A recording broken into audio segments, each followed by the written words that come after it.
Zdravím vás. Zastavili ste sa niekedy a zamysleli nad tým, prečo deti tak magicky priťahuje obyčajné blato? V tejto analýze sa pozrieme na to, ako presne dotyk a hra od úplne prvých chvíľ v brúšku až po tie špinavé kolena na ihrisku doslova tvarujú náš mozog. A hlavne, ako to všetko ovplyvňuje našu schopnosť zvládať stres v dospelosti. Uvidíte, cesta k psychickej pohode sa začína na miestach, kde by sme to možno čakali najmenej. Takže ako môže niečo tak prosté, ako je hra v blate, určiť, kým sa v dospelosti staneme? Možno to znie prehnane, ale odpoveď je ukrytá hlboko v našej neurológii. Ukazuje sa totiž, že aj tie najobyčajnejšie detské aktivity sú v skutočnosti úplne zásadným tréningom pre život. Poďme sa teda pozrieť, ako to celé do seba zapadá. No, zabudnite na školské lavice. Naša úplne prvá a asi aj najdôležitejšia trieda je maternica. Práve tam, v dokonalom bezpečí, dostáva naša nervová sústava svoje úplne prvé lekcie o svete. Skúste si to predstaviť. Bábätko v brúšku cíti neustály, jemný trak okolitých svalov a orgánov. A toto, viete, to nie je len nejaký pasívny stav. Pre nervový systém je to prvá a najdôležitejšia lekcia. Lekcia o bezpečí, lekcia o hraniciach. A práve tento neustály, pevný tlak stien materice spolu s rytmom srdca a jemnými pohybmi učí vyvíjajúci sa mozog jednu úplne základnú rovnicu. Pevné hranice znamenajú istotu. Práve tento prvotný pocit bezpečia sa stáva akýmsi základným kameňom pre celý náš budúci život. No a po narodení sa zrazu všetko mení. Svet je odrazu obrovský, takmer bez hraníc a presne tu prichádza na rad dotyk. Stáva sa úplne prvým jazykom, primárnym nástrojom, ako tento nový, veľký svet vôbec pochopiť. Objatie, nosenie dieťatka alebo jeho zavinutie, to nie sú len nejaké milé gestá lásky. Sú to životne dôležité nástroje, v podstate napodobňujú ten bezpečný a ohraničený svet maternice. A nervovej sústave tak dávajú úplne jasný signál. Si v bezpečí. Aj v tomto novom obrovskom svete je všetko v poriadku. A veda nám to aj pekne vysvetľuje.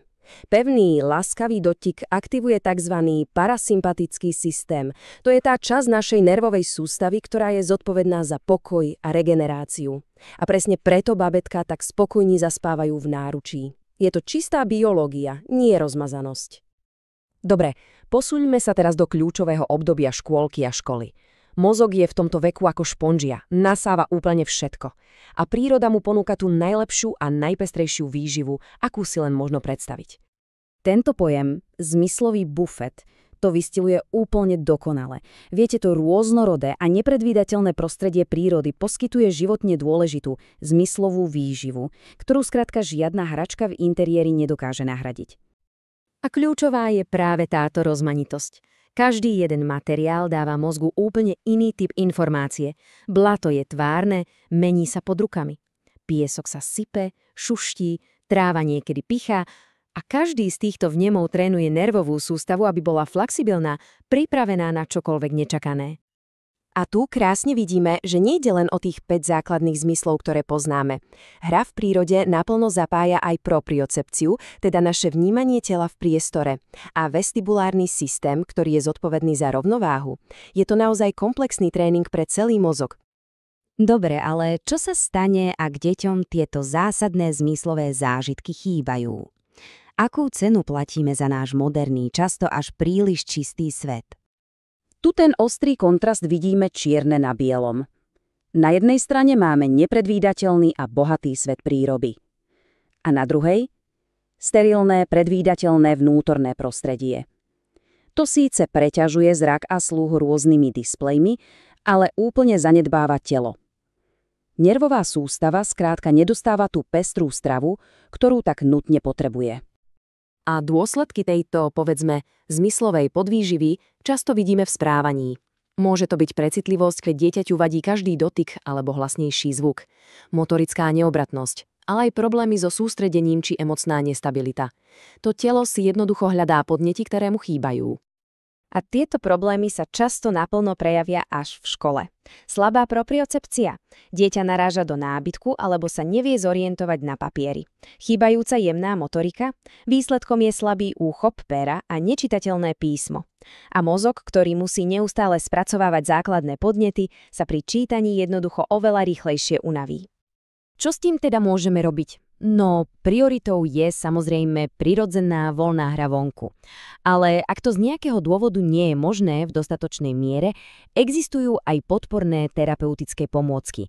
Rôzne senzorické hračky alebo záťažové produkty môžu pomôcť túto zmyslovú výživu aspoň čiastočne doplniť.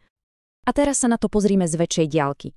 Všetky tieto detské zážitky totiž nie sú len nejakou dočasnou fázou. Priamo ovplyvňujú náš dospelý život a našu celkovú psychickú pohodu. Táto časová os to ukazuje veľmi pekne. Vývoj nervovej sústavy je ako stavba domu. Je to dlhý a postupný proces. Základy sa kladú v maternici a v detstve. A hoci sa celá táto stavba formálne dokončí až okolo 25. roku života, jej stabilita závisí od kvality každej jednej predchádzajúcej etapy. A tu sú tie dlhodobé výsledky. Detstvo, ktoré bolo bohaté na zmyslové podnety, vedie k lepšiemu zvládaniu stresu a stabilnejším emóciám. A naopak, nedostatok týchto zážitkov môže zvýšiť riziko úzkostí, poruch spánku či neustáleho vyhľadávania extrémnych stimulov v dospelosti. Je to vlastne investícia do budúceho duševného zdravia. Tento citát to nádherne celé spája však, od toho úplne prvého pocitu bezpečia v maternici, cez dotyky a špinavé kolená, až po našu schopnosť čeliť výzvám v dospelosti. Všetko je to jedna a tá istá cesta našej nervovej sústavy.